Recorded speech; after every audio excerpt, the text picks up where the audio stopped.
इस गंदे लोक में यदि आप माया की दौड़ में लगे रहोगे तो भक्ति नहीं कर सकते। और माया परमात्मा की भक्तों के साथ ही, माया जो है भक्तों के साथ रहती है, लेकिन परमात्मा उनको उतनी ही देंगे जितनी वो उनको आवश्यक हो।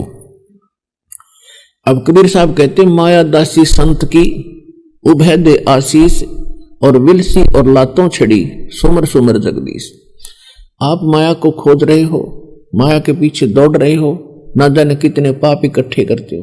परमात्मा कहते हैं एक बार मैं भक्ति बताऊंगा, या करके देखो तुम, फिर आपके चरणों की दासी हो जाएगी या माया।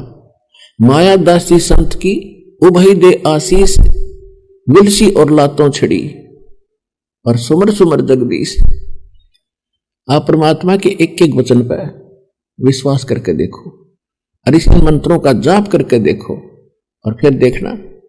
लेकिन इस विष को घड़ा मत मांगना, ये विष, और इस विष जिसके पास ये माया रूपी विष घना था, उन भक्तों के उदाहरण देखो। परमात्मा ने इस विष से अलग किया उनको, तब भक्ति उनकी स्टार्ट हुई। आप समझते ये माया वाले लोग ज्यादा सुखी होंगे? सपने में नहीं हो सकती सुखी ये लोग।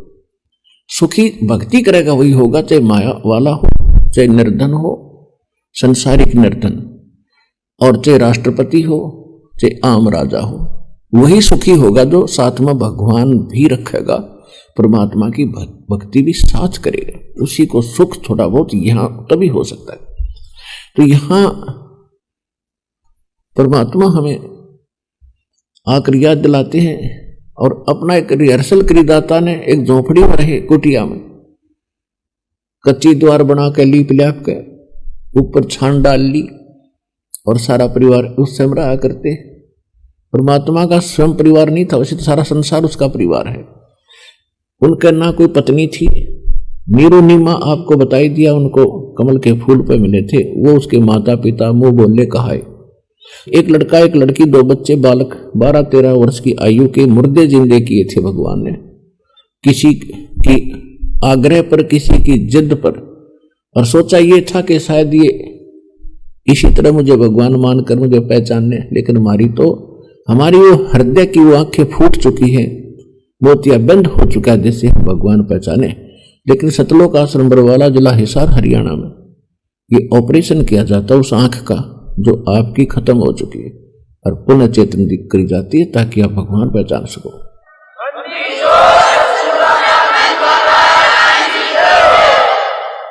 तो परमात्मा हमें ये उदाहरण देकर गए थे कि भाई इस लोक में जैसे मैं रह रहा हूं ना, इतना भी धन है किसी के पास, पर्याप्त समझना। साईं इतना दीजियो जा मैं कुटुंब समावे, हम भी भूखे ना रहे, अतिथि ना भूख जावे। हे परमात्मा घना धन ना देना दाता, क्योंकि तो जहर है, इसको खाएगा वो मरेगा। और इतना ही देना जिसमें आप परिवार पोषण हो जा, और आया अतिथि टल जा। अतिथि आवे वो भी भूखा ना जा दाता, और हम भी भूखे ना सो। इससे अधिक मांगने की कति आवश्यकता नहीं। फिर ये भगवान है।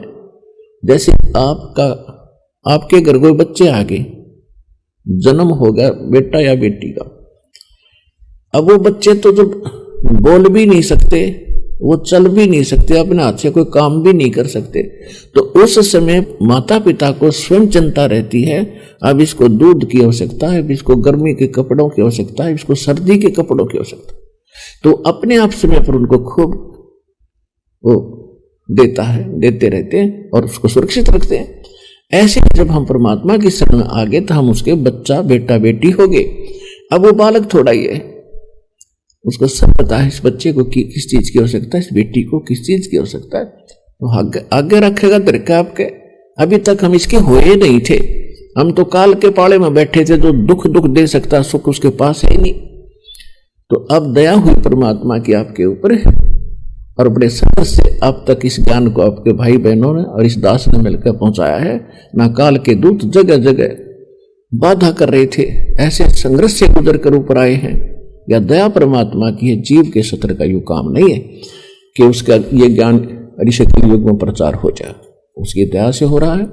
पूरे विश्व में जाएगा, ये मालिक का वचन है। सारा संसार परमात्मा कबीर जी के गुण गावेगा और मुक्ति पावेगा जो नाम ले लेगा और मर्यादा रखेगा।